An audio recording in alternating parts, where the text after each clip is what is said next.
주호영 의원이 아니라 이번 주제에서는 주호영 국회 부의장으로 불러야 될 것 같습니다. 2박 3일 동안 이어졌던 이 무제한 토론 필리버스터 대치가 오늘 끝이 났습니다.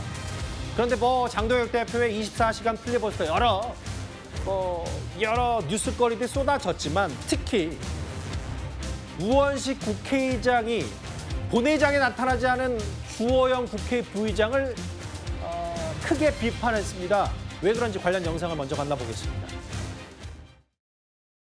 21회 국회 개원 이후 총 10회에 걸쳐 약 509시간의 무제한 토론이 있었습니다. 의장이 239시간, 이하경 부의장이 238시간 사회를 봤습니다. 주호영 부의장은 10회의 무제한 토론 중 7회 사회를 거부하였고 33시간의 사회만을 맡았습니다. 주호영 부의장이 본인의 정치적 입장을 취하는 것과 사회 교대를 거부하는 것은 별개의 문제입니다. 매우 유감스럽게 생각합니다.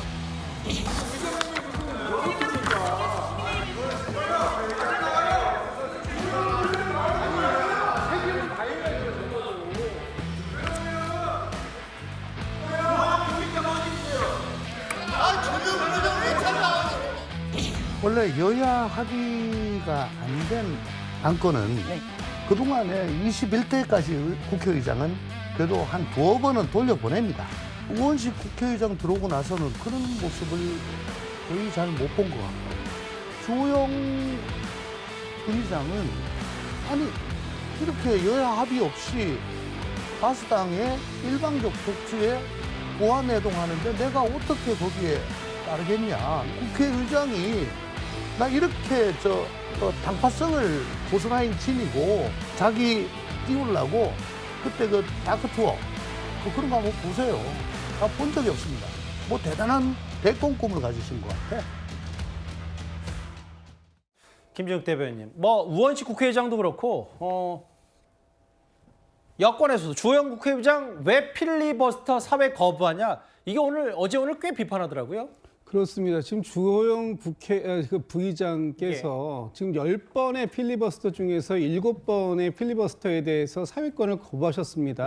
그래서 남은 우원식 의장과 이하경 부의장 두 분이서 지금 돌아가면서 12시간씩 사회를 보고 있는데, 지금 의장단만 국회의 단상에서 사회를 볼 수 있습니다. 본회의 사회를. 그렇다면 이 사회권이라는 것은 이 의장단의 권한이기도 하지만 의장단의 고유한 책무이기도 합니다. 그런 책무를 방기하고 있는 주호영 국회 부의장에 대해서 지금 비판의 목소리를 내지 않을 수 없다는 말씀을 좀 드려야 될 것 같고요. 어제 장동혁 대표가 24시간 필리버스터를 하면서 그 가운데서 저희도 영상을 통해서 확인했습니다만 국회의장께서 생리적인 현상 때문에 잠시 단상을 이석하신 상황 가지고도 뭐라고들 얘기들이 나오지 않았습니까? 그건 어쩔 수 없는 생리적인 현상을 해결하기 위한 그 순간이었음에도 불구하고 그것조차도 안 된다라고 하는 이런 필리버스터. 그럼에도 불구하고 지금 국회 부의장직을 맡고 또 부의장직에 따른 직책비도 다 받아가시는 분이 왜 사회권에 대해서 이렇게 부당하게 거부하시는지 저는 이유를 알 수 없고요. 이런 식의 사회권에 참여하지 않으신다고 한다면 국회 부의장직을 내놓는 게 그것이 맞다. 그리고 본인의 소신껏 필리버스터에 참여하시던 하시지 않던 그것은 본인이 소신껏 하셔도 너무 늦지 않다. 이런 생각 갖고 있습니다. 송영은 변호사님, 주호영 국회 부의장은 이런 얘기를 하고 있더라고요. 민주주의에 역행하는 악법에 협조를 못한다. 특히 내란 재판부법 얘기하는 것 같은데요?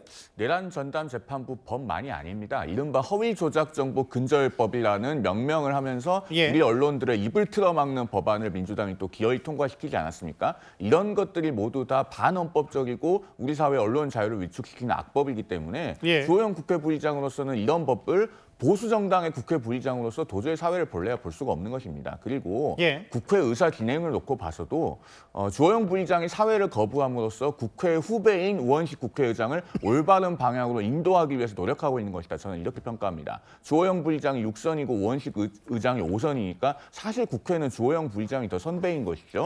국회의장의 역할은 단순히 국회 본회의장 안에서 사회를 보는 것에만 국한되지 않습니다. 그것만이 국회의장의 역할이라면 요즘 같은 시대에는 AI 로봇을 세워놔도 됩니다. 국회의장은 입법부의 수장으로서 여야가 대화하고 타협하고 협치할 수 있도록 조정하는 것도 중요한 역할이거든요. 그런데 민주당이 저렇게 이른바 8대 악법들 일방적으로 밀어붙일 때 우원식 국회의장은 도대체 어떤 조정 노력을 했습니까? 그런 노력을 전무하면서 사회만 보라고 요구하기 때문에 의장으로서의 본연의 역할을 좀 하라는 취지로 사회를 거부한 것이다. 저는 이렇게 이해하고 있습니다.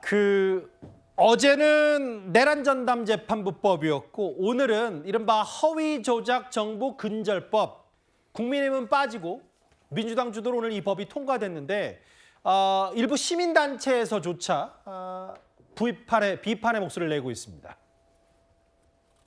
클릭 한 번으로 삽시간에 퍼져나가는 불법 허위 정보는 혐오, 폭력, 차별을 확산하며 민주주의를 잠식합니다. 악의적 선동으로 혼란을 부추기고 그 혼란을 이용해 재미를 보려는 무책임한 자유는 방치할 수 없습니다. 고의적 허위 조작 정보와 불법 정보는 단호히 퇴출시키겠습니다. 민주주의를 가장 중요한 게 언론의 자유 아닌가요? 비판의 자유. 권력을 보호하기 위해서 국민의 입을 틀어막는 아주 위험한 법입니다. 재석 177인 중 찬성 170인, 반대 3인, 기권 4인으로서 정보통신망 이용 촉진 및 정보보호 등에 관한 법률 일부 개정 법률안 대안에 대한 수정안은 가결되었음을 선포합니다. 땅땅땅 저게 오늘 모습입니다. 최성 평론가님.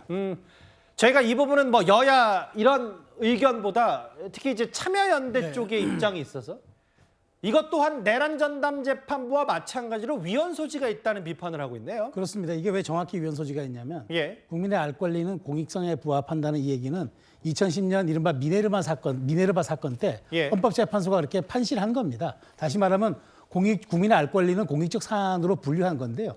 근데 지금 민주당이 이번에 통과시킨 법의 핵심이 이겁니다.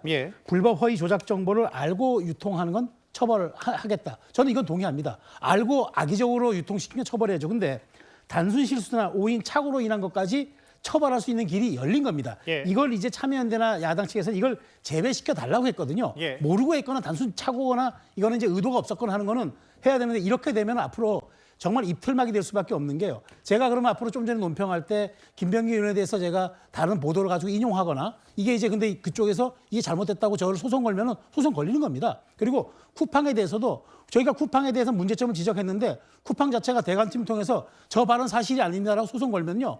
제가 저 소송 당합니다. 자, 그러면 어떻게 됩니까? 말 못합니다. 위축됩니다.